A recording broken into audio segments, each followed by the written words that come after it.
Okay, welcome to today's session for the Practitioner Researcher Series, which is aimed to help practitioners undertake research into their own work. Today, I'm delighted to have with us Dr. Louise Kovacs, who is a coach, a practitioner researcher, and an author. Welcome, Louise. Thank you, David. Great to be here. Good to have you. Okay, Louise, I wonder if you could start by talking a bit about your journey into becoming a coach. Sure. So I've been a coach now for just over 20 years, more than 20 years. But prior to that, I was in the technology industry in sales and marketing and working in the UK, Europe, and then in Australia, where I moved later in my career. And I got to the point where I wanted to do something different. I was feeling stressed and a bit burnt out from the tech industry and wanted to do something that I thought would be more meaningful. And I'm very lucky here in Sydney to have the Masters of Coaching Psychology program at Sydney Uni. And I'd heard about it, I'd heard about coaching, and I decided that that was the route that I wanted to take.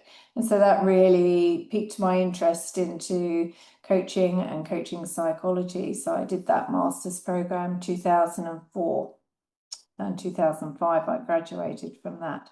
And then started to be a coach. Started my own business, did some coaching, some facilitation, and then I went in-house at a technology company where I was doing all of their leadership development and sales coaching in their sales organization, and then latterly doing some of their strategy work. So it was a great way of bringing together my sales and tech background as well as my coaching background. So that's how I ended up being where I am. Okay, brilliant. And why did you get interested in doing research about your practice? I got interested in it because had an interest in the research, having done the master's program, and I've always considered myself a scientist, whatever that means to anybody, and therefore I want to draw on evidence-based practice, and that was very much the focus of the master's program, which is why I chose to do that rather than a commercial coaching program. Not that there's anything wrong with those, but I wanted to do a evidence-based university academic program. So that piqued my interest and curiosity into the research. And I got to the point where I was doing a lot of work with quite senior executives and managers and realizing that actually what they were dealing with was a lot of complexity. And what I was dealing with was their complexity, but also trying to navigate my way through how to best work with them because every situation was different, every person was different. And whilst I had all of the models and frameworks that I'd been trained in, I felt the need to somehow be able to combine all of that with my knowledge and bring it to bear on that particular instance of coaching. And so that seemed like an interesting thing to research, to work out how would I go about doing that and what would make it effective, or would it be effective? And so that's why I decided to do some research. And I think you came to speak at a conference or you were here in Australia. And so I was encouraged by your foundation and the work you were doing in practitioner research versus doing an academic program, which didn't appeal to me as much in terms of a PhD, which might be more theoretical. I really wanted to actually understand how to make my practice better and more effective. Excellent, thank you. So you've actually published quite a lot of papers as well as a book. Perhaps can you tell us a little bit about some of the areas you've researched and why they were important to you? Yes, so shall I speak first about my doctoral program? Let's Yeah, start there because absolutely. Yeah. Okay.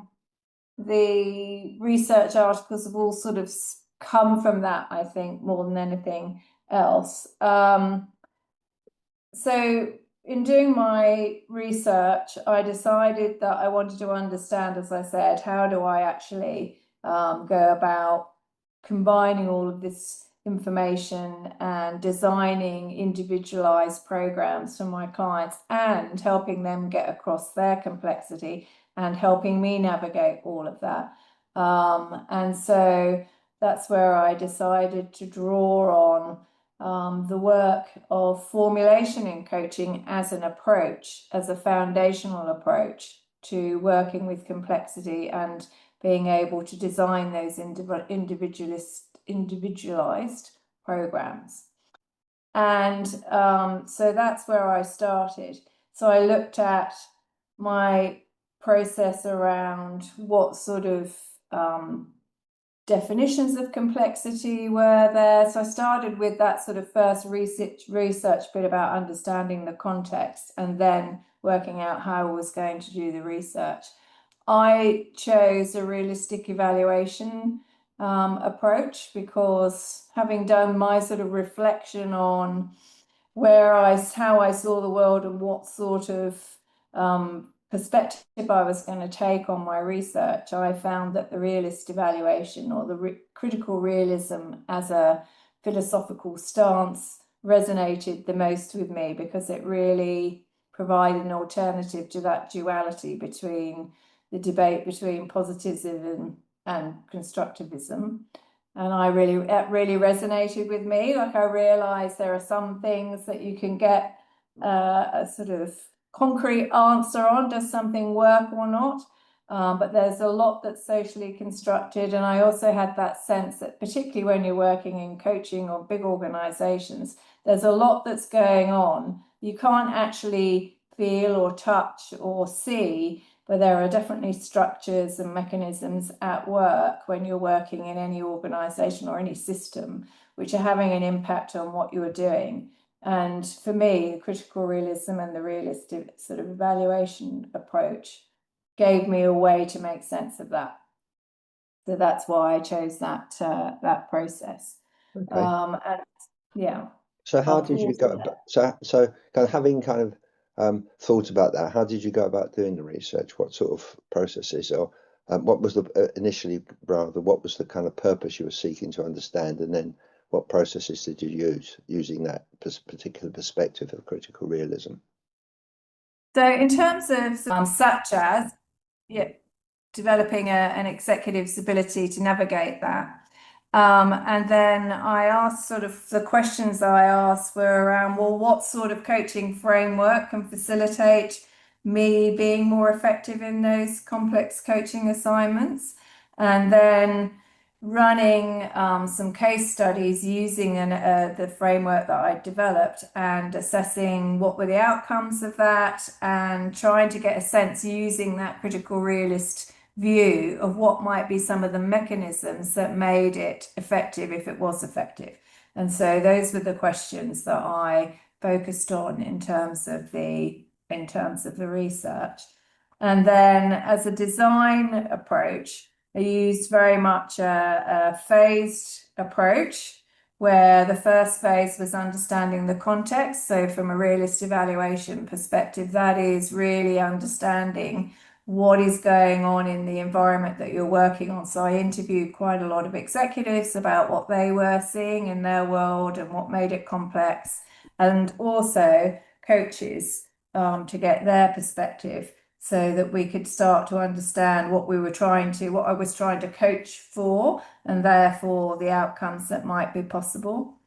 And then I did a design around the framework. So that's when I came across and decided actually formulation could form the process or the framework that I was going to research. And so I started to look at how I might use that in coaching assignments and how I would go about it.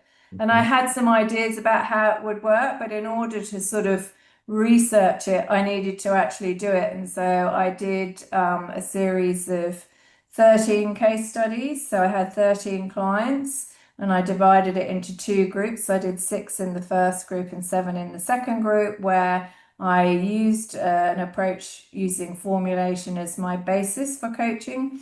And then I did a big period of sort of analysis and reflection on how I'd actually done the coaching using formulation And then I did the second set of case studies.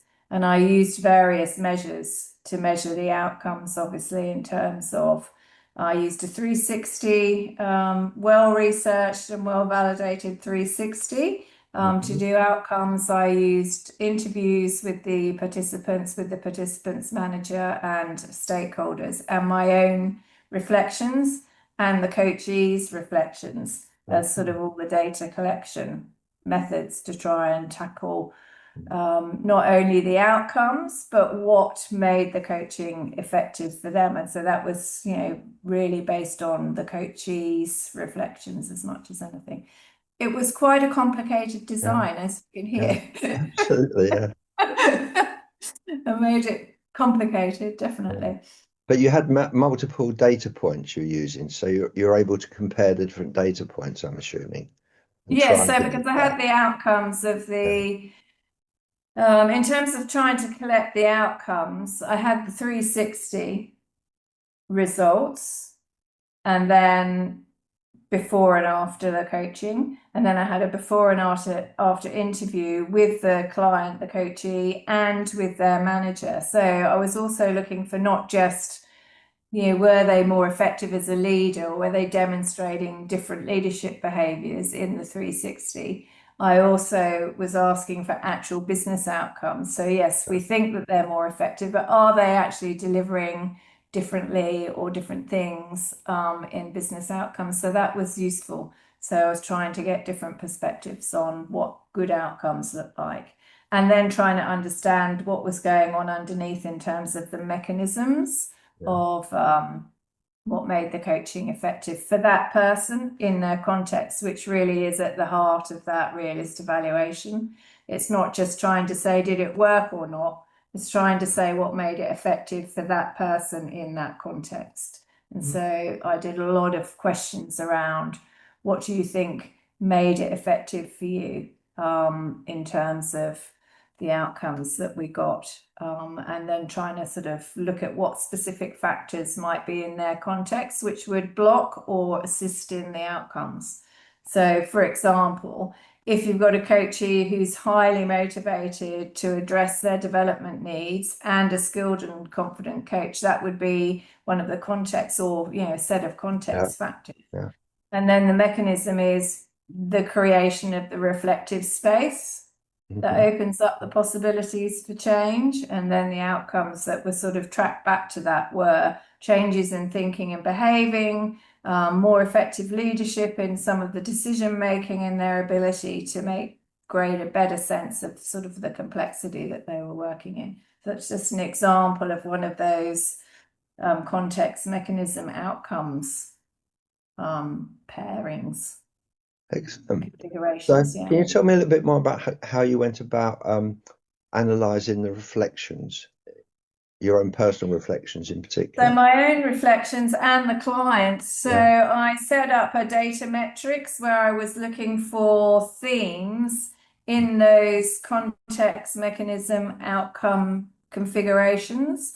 So looking at looking at what was going on in the context. And so I'd have, various columns about my research, my reflections, and the clients. Where I was looking specifically for things that would fall into one of those three columns. And then in those three columns, looking at what were the themes. Right. And therefore, were there, specific themes around, as that example says, the coach is highly motivated. They would mention in their reflections, or I would think about it being a reflective space. So I would call that a mechanism. That would be a theme. And then what were some of the outcomes that were associated with that in the way that I did my reflections. Oh, excellent. And what were the findings of this? What were your main findings? So I came up with, there's a lot of key hypotheses. So one of the sort of, I think, really interesting things about using this realist evaluation is it provides you with this really thick, in their terminology, thick explanation of the outcomes. So for me, it wasn't just that, yes, in general, everyone improved somewhere in their leadership 360. And there are lots of positive outcomes in terms of changes in behavior or outcomes that they achieve specifically. But it also, for me, gave me a real sense of what are some of the mechanisms that made it effective in terms of coaching, and how could I trace that back to my approach using formulation. And so I ended up with a big suite of hypotheses about what made it effective in what context, and a way of really evaluating for me some of the things that I was doing and some of the things that the formulation helped me do that made it my coaching effective. So for me, I can't say, oh, this was the amazing outcome or this was the amazing finding, but actually the finding is in the richness for me of all of those mechanisms that we identified and the way that they appeared in different contexts for different people. Great. Now, you've actually not stayed there. You've actually gone on and published a number of papers in a number of areas. So I wanted you to Yes. talk a bit about how you've then taken forward this thinking. Yes, so I was very fortunate to have Sarah Corrie as my supervisor, and she and I have been writing for journals, and latterly the book that we did with you, mainly around the use of formulation in coaching. So I think one of the key things that we found was, yes, it is a useful and valid way to approach coaching. So when I say there wasn't a clear outcome, well, for me, one of the clear outcomes was I developed the framework, and it got it was used effectively in my coaching case studies, and I still continue to use it now. So for me, that was one of the key outcomes. Yeah. And so we've written a number of articles on that. I think there was a couple written originally on the research. So that was really the publication over and above my thesis of the outcomes in the coaching literature. And then we've gone on to write another 2 or 3 articles on formulation, arguing for it as an approach that can be useful in coaching. So we wrote one for the Consulting Psychology Journal, in the APA journal, which looked at the use of formulation in executive coaching, and we've done another one which is more general around what are the functions of formulation in coaching for the coaching psychologist. We've also written on reflective practice, because one of the other key things here, and one of the things that made, I think, the research really rich for me, was the reflection that I needed to do as part of my model. So as part of my PAIR framework, as it's called, that I used for the research and I developed, it has the R is reflection. And so we've also written an article on the use of reflective practice for coaching. And then we've looked at formulation is self-care for coaches, and we've also done a conference presentation on that. So how do you use formulation to get a sense of your own self-care as a coach, and really being more methodical about that? So that's a combination, I think, of reflective practice and using formulation for that. And lastly, we've been doing some work and doing some thinking and writing on the concept of anti-fragility, which comes out of the complex systems and complexity theory world, and was an idea originally expressed by Nicholas Nassim Taleb, who was the author of The Black Swan and his latter book, Anti-Fragility, which seems more and more relevant in today's world, which is how do systems actually thrive in volatility and uncertainty, rather than just be resilient. So it's sort of a step beyond that. And we've looked at that in relation to coaching individuals, but also as a bit of a challenge to growth and optimization and performance as being a focus of coaching. But maybe we should be thinking more about anti-fragility, and that doesn't mean that endless growth is necessarily the best approach or the best outcome that you're looking for. Yeah. So those are a number of the papers that we've done over the last 10 years. It's 10 years since I finished my doctorate now. So, but I mean, I think one of the key reflections I had is you think, oh, I've done my doctorate, I've done the research, I've written it up, I've done my viva, I've got my doctorate. That's it. But actually, I think what's really important for people to realize is that can just be the start. And Yeah. so you have to have a real sense of purpose about why you're doing the research, because it's so important to stay engaged with it, and it's a long process. And for me, I think the reason it's been so impactful is it has totally transformed the way I work and given me so much richness and depth and ways of thinking about my practice. And the ongoing writing and thinking just continues to evolve that. So I think it's just a great way of continuing to improve as a coach and have a contribution to the coaching world. Yeah, absolutely fascinating. You've obviously produced a lot of stuff out of this doctorate. That's right. We have run out of things to write about formulation now, although I did come up with an idea in the shower the other day when I thought I must Right. talk to Sarah about one area we haven't written on is how can coaching supervisors be using formulation, and how would that Okay. help them supervise? Because Yeah. we talk about it for coaches, but we haven't talked about, is there a way in which it would support supervision either by the coach bringing their formulation, or somehow the supervisor using it? I haven't thought about it in a lot of way, but I think there's possibly something there. Okay. But yeah. I look forward to reading that paper in due course. When we get round to it. And Uh, of course, then the final piece de resistance is the book, uh-huh. which I, and Sarah wrote, which really tried to bring together all of the thinking on formulation and coaching that we've all done, because you and Sarah have been thinking about this for longer, and how we can make it more accessible Uh, to more coaches, and to help, because I think it's not getting any easier to coach in today's world, and there's a lot going on. And I think there's a lot going on with AI, and one of my arguments with the people that I talk to about formulation is, well, we know I think you had a play with ChatGPT doing some formulation. uh, But I think, if you want to be able to really customize and meet the needs of your individual clients, this is a great way of doing it mm. Yeah, Sarah. as a I method. actually in playing with it, we got Chat GTP to do it, and then I sent it to Sarah anonymously.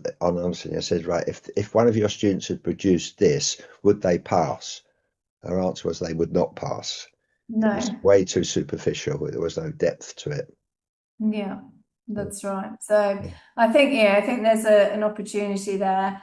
And obviously there's an opportunity to really think about, the value that it can bring to coaches and to clients, to really meet them where they are, and but also to be able to bring all of your knowledge. And to me, it's a way of bringing your knowledge and expertise and their knowledge and expertise, and exploring it together, and coming up with the formulation, the story, and working out where, interventions can happen, or changes they want to make. So it's an amazing way of framing all of that, for yourself and for your clients. yeah.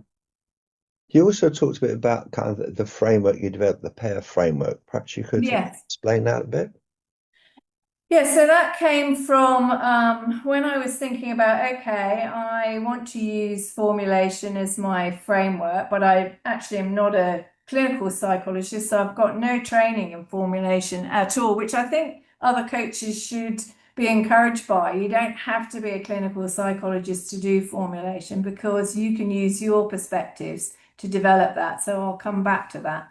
Okay. And so I took you and Sarah, and your original purpose, perspectives, process model as the foundation for formulation. So I started to think about how I would go about implementing a formulation on that basis. So being very clear about what my purpose is. I'm mainly an executive coach. And so in the context of my research, the purpose of my coaching was all about helping them be more effective in leading and navigating in complexity. So that was really the setting for my research. And then thinking about the perspectives that I could bring to bear and would use in a coaching environment and how I would do that. And so I was looking at things like leadership theories that I was familiar with, which might be relevant to navigating in complexity, all of the theoretical approaches from Sydney Uni program, which is cognitive behavioral coaching, solution focused coaching, but also other things that I had done over the years that sort of were other perspectives that I could bring in, such as adult developmental theories, so and so on. And so for me, those are some of the perspectives I could draw on in my formulation. So that was the second P. And then the process was, well, how am I going to stage these interventions and what am I going to do? So that's where I started. But then when I sat back and said, okay, how did I actually go about implementing it? What was the process of doing formulation? That's where the PAIR framework came about, because I started with the purpose of the coaching. So it was more of a process for an individual formulation. Right, yeah. What's the specific purpose for this client? So that's the first P. The A stands for account. And in this piece, for me, it was all about gathering all the information from the client as well as from myself and trying to create a picture of all of the factors that might be involved.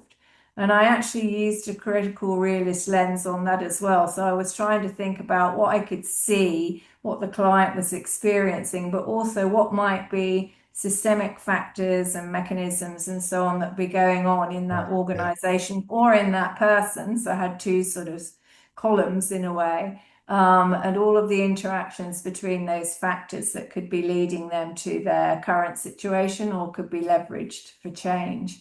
And so that was my sort of account. And at that point, I'm just gathering information and exploring with the client. And then the next stage is really about developing hypotheses about what might be going on and then designing the interventions, which is the I. And then having that sort of real discipline around every session, reflecting what am I seeing, what's in my formulation, what did I test in terms of hypothesis with the client, and then what are some of the outcomes of that, and also reflecting on my own performance. I noticed over time when I started, the reflective sort of process was much more about what did I do well, what was the information, what worked, what didn't work. So it was sort of at that level. And then as I got much more experience, I started to notice, oh, that's really interesting. I'm coaching that person. I'm starting to feel attention myself. So I was becoming much more connected to myself. And that only really happened because of that reflective, really disciplined reflective process. But you were looking at reflections at the time, then looking at them over time.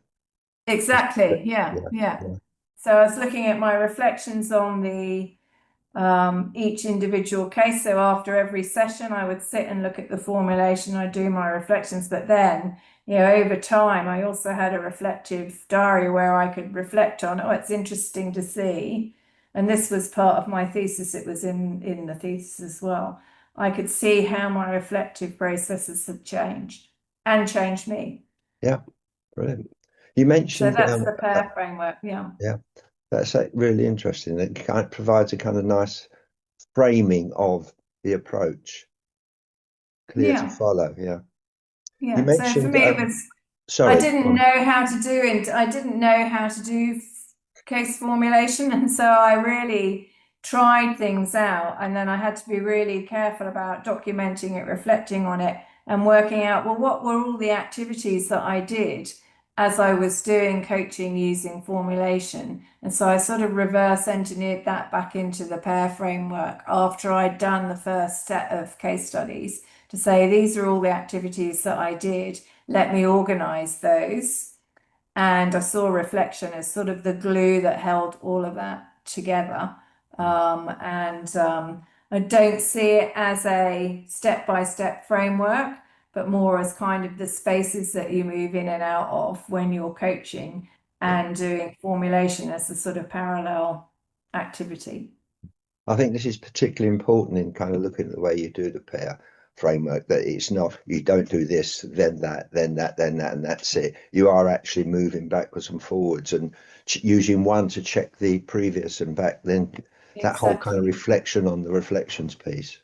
Yeah, Yeah. exactly. So otherwise it becomes too Yes, mechanistic. exactly. Yeah. And so, you're really trying to say, well, I'm discussing the purpose of the coaching, but I'm going to come back to that at some Yeah. point. Yes, Yeah. it provides a nice container. That's how I see purpose when I'm coaching. It's a very nice container for where you will and won't explore when you're developing your ideas about Yeah. the person's challenges and opportunities and what they see, because you're setting it within the purpose, which naturally sets some boundaries to what you will Yeah. and won't Yeah. necessarily bring into the coaching. Yeah. So that's part of your contracting. And it's actually really surprising because I do quite a lot of coaching supervision these days. It surprises me when I ask coaches, well, what's the purpose of the coaching? Often they don't have a clear answer for that. Right. Yeah. They've got goals, Yes. and I'm like, well, that's an intervention. Yeah.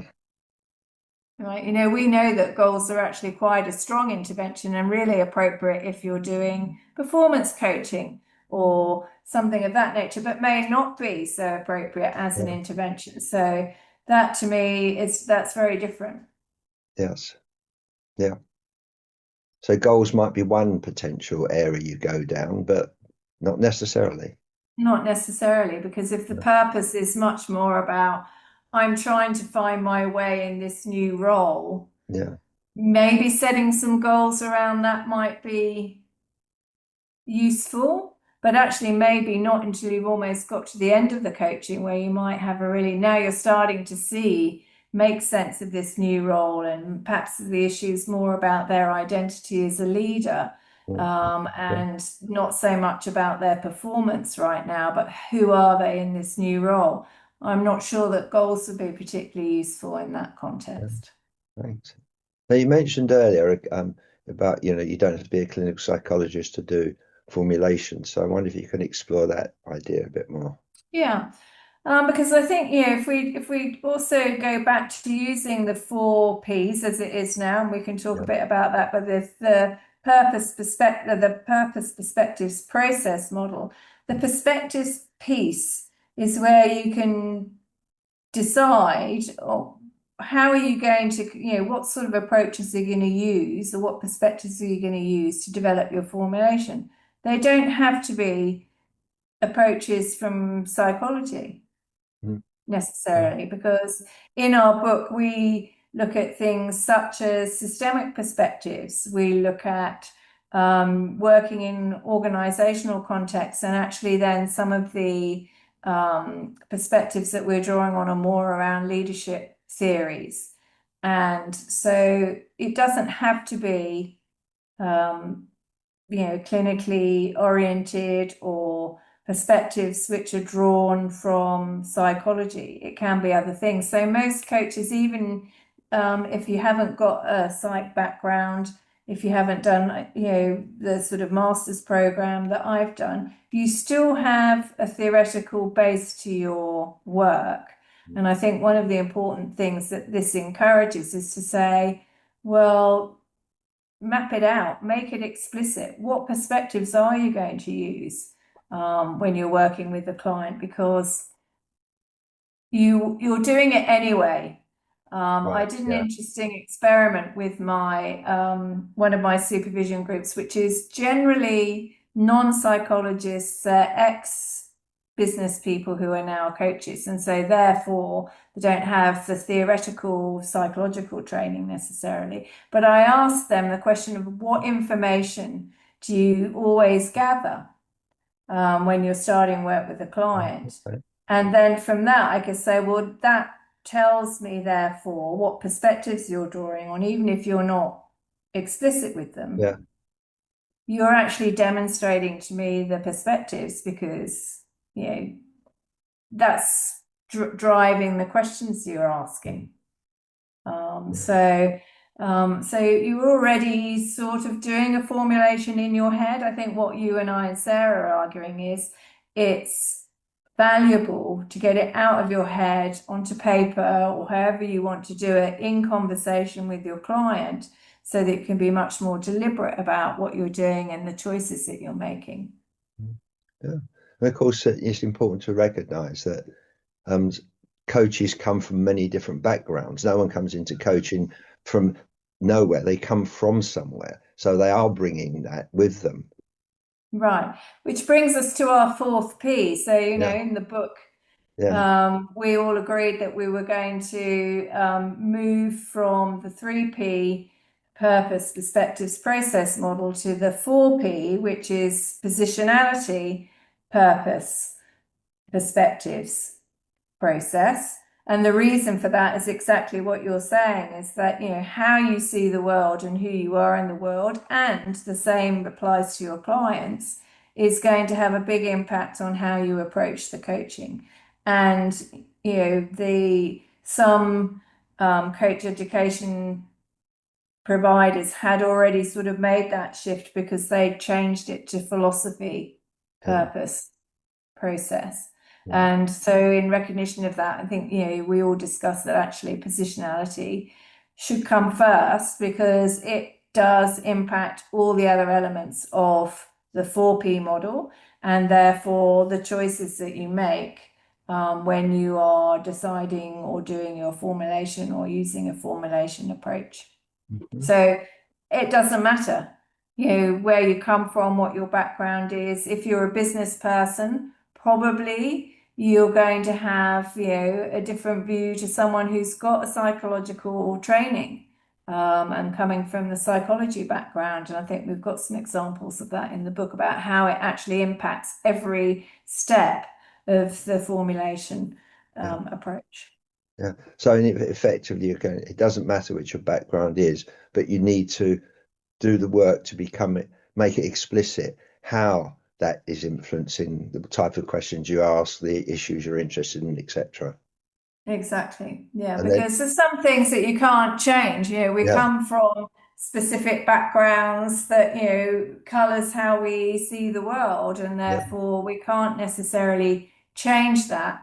But we can be very aware of what it means for us when we work in a particular organisation, or in any context, of how we'll see the client and what their needs might be, and what we will count as evidence, and what approaches we will consider valid, and what we think change and development is all about. So all of those things are going to be impacted by that. So making it explicit is the only way that you can really be sure. And even then, you can't say that you're not biased, right? I really object to people saying, well, as coaches, we're just neutral people. I'm like, that is impossible. When you got up in the morning, you were not in neutral. You already had your worldview, and when you walked into that room, or you got into the Zoom, call, I'm sorry, you're bringing all of that with you, and you may as well be so aware of it, so that you can say, oh, hang on, that's interesting. I think that's more about my reaction to your right, situation than it is okay, yours, because I'm seeing things through my lens. Tell me how you're seeing it. yeah, okay. I think that's kind of critical. So, um, how do you explore that relationship between the way you're seeing the world as coach and helping the client to understand how they're seeing the world, and then how you use those ideas together? Yeah. So for me, I really try and focus on, building my picture and exploring really widely how they're seeing the world. And then thinking about, well, okay, they've got completely different experience from me. Particularly, as you know, I lived in Singapore for 7 years, so I did a Yeah, huge amount of cross-cultural work and yeah, coaching in different places and different cultures. And so trying to understand what leadership looks like in their context is yeah, so different. So yeah, really just inquiring about that, but also trying to get a little bit of a deeper reflection from them around why they see it the way they do. So in a way, trying to help them make their own positionality a bit more explicit to them. And also, where the differences might be, because I can say, well, it's interesting because I see things from this perspective. Is there any value in that? Or how can we work together to sort of really come up with what might be the best way that's a combination of ideas or ways of seeing the world, but really not saying that they're wrong, just saying here's where we're different. And that was really helpful, I think, where maybe I had someone who was a local person in a big Western uh, company, and they had Western bosses, and there was a lot of sort of conflict between local teams and Western bosses, and just trying to help them understand how positionality made such a big difference to how they were seeing the world and expectations of what leadership looks like. And really trying to map all of that out. What are some of the differences? What are some of the beliefs that underpin those ways of being and ways of working, as an example? And so you can really see that that's stuff that's not really discussed, but is one of those mechanisms in an organization or in any context, which is really influencing how people are acting. Mhm. Okay, let's talk a little bit about the book, because I guess, I mean, you talked about the importance of this, looking at these different ways of seeing the world. And you, Sarah Corrie, and I come from very different places, very different backgrounds. Our journey into becoming coaches was very different. So, how did we manage to collaborate on the book and bring Probably together took a bit longer than it needed to, David, but well, I think it's really interesting because all the people that I've spoken to who've read it say it's really interesting that you can't tell who wrote which chapters, which uh, is a great yes, achievement, I think, yeah, by us. yeah, Well, we divided it up in terms of who was going to write on what topics based on some of that background and what made more sense and what experience we had and where we'd done the most writing or thinking or whatever. And then we allocated other chapters to people to do research on, for example, the positionality one, which was one that I wrote, which was hard but really rewarding to write and really understand it in that way. And then obviously we looked at all the different topics in there, like coaching for health and well-being and coaching cross-culturally in teams, all of the different settings that we have in there. And we obviously worked collaboratively on some chapters where I'd write something, you'd write something, and then we'd come back and all work on each of the chapters and put our input and make comments and ask questions and so on. So it was very much an iterative process, getting a first draft, then we all wrote and asked questions on each chapter, and then did a final rewrite of all the different chapters. And I think it has come out as sounding like one voice, which we were really keen to make sure happened. And we had quite a lot of discussion about what is this book for, what's its purpose, going back to that. And, therefore, how will we go about, what style of writing will we go about using, and what sort of voice and structure for chapters. So it was a lot of meetings yeah. and Thanks. discussions. It's actually a challenging but enjoyable process. Yeah, Yeah. absolutely. Yeah, and I learned, so much because I haven't written a book before, and so I had a sense of, what it's like to write an article, and I think we collaborated on a chapter for a book previously, but doing a whole book and the whole process of that and how you map it out, was a great learning opportunity. So I'm not sure I want to do another one, but come back to me in a year or so, maybe. Yeah, Maybe, maybe. maybe I will. Yeah, maybe once you've done the article on formulation in supervision, That's a right. book will emerge. You never know. Okay. Thank you so much, Louise, for being with us today. My And pleasure. be in touch again All soon. right. Bye. See you. Bye.